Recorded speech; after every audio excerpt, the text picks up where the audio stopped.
കാര്യം കൂടി ഒറ്റ കാര്യം കൂടി ഇപ്പോൾ എ വിജയരാഘവന്റേതായി വന്ന വാചകങ്ങളാണ് അവിടെ. നിലമ്പൂരിൽ തെരഞ്ഞെടുപ്പ് ചുമതല അദ്ദേഹത്തിനാണല്ലോ, അദ്ദേഹത്തിന്റെ വാചകങ്ങളാണ്. കൈപ്പത്തിയാണ് അടയാളം, പന്നിക്കണിയല്ല.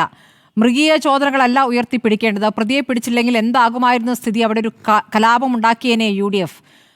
കച്ചവടത്തിൽ കമ്മ്യൂണിസ്റ്റുകാരില്ല, പന്നിക്കണി വെച്ചതിന് പിന്നിൽ പിണറായി ഉത്തരവാദിയാണോ? ഇതൊക്കെ എന്ത് തരം വാചകങ്ങളാണ്? പാർട്ടിയുടെ നിലപാട് തന്നെയാണോ? അതിനകത്ത് സഭ്യതരമായി എന്തെങ്കിലും സ്റ്റേറ്റ്മെന്റ് ഞാൻ കേട്ടിട്ടില്ല.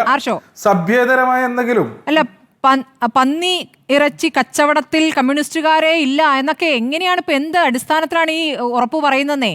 എവിടെയൊക്കെ ഉണ്ടാകും? ഏതൊക്കെ തട്ടിപ്പുകാരുണ്ടാകും? ഇങ്ങനെ ഈ തരത്തിൽ വൈദ്യുതി വലിച്ചുകൊണ്ട് ചെയ്യുന്ന ആളുകൾ എത്ര പാർട്ടിക്കാരുണ്ടാകും? ഇത് കമ്മ്യൂണിസ്റ്റ്, ഇത് കോൺഗ്രസ്സുകാർ മാത്രം ചെയ്യുന്ന ഒരു പ്രത്യേകതരം കച്ചവടം എന്ന രൂപത്തിലാണോ അതിനെ കാണുന്നത്? തിരഞ്ഞെടുപ്പ് ചുമതലയാണേ. എന്തായാലും അത്തരം കച്ചവടത്തിന് ഇപ്പൊ നമ്മുടെ മുന്നിലുള്ള അനുഭവമല്ലേ ഈ പറഞ്ഞ പോലെ ഈ സമാനമാവിധം കെണി വെച്ച് പന്നിയെ പിടിച്ച് വിൽപ്പന നടത്തുന്ന ഒരു കമ്മ്യൂണിസ്റ്റുകാരനെ സ്മൃതിക്ക് പരിചയം ഉണ്ടെന്നുണ്ടെങ്കിൽ പറഞ്ഞു. ഞാനേതായാലും അങ്ങനെ അന്വേഷിച്ച് നടക്കുന്നില്ല ആർഷോ. ഏതായാലും ആ വാദമാണോ ഉയർത്തേണ്ടത്, ആ വാദമാണോ ഉയർത്തേണ്ടത് എന്നുള്ള കാര്യത്തിൽ നിങ്ങൾക്ക് തന്നെ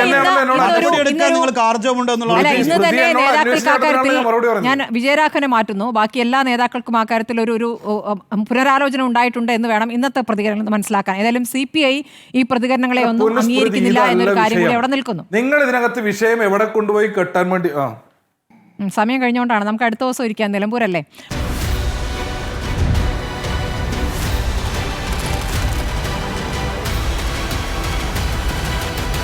ഡിബേറ്റ് വിത്ത് സ്മൃതി പരുത്തിക്കാട്.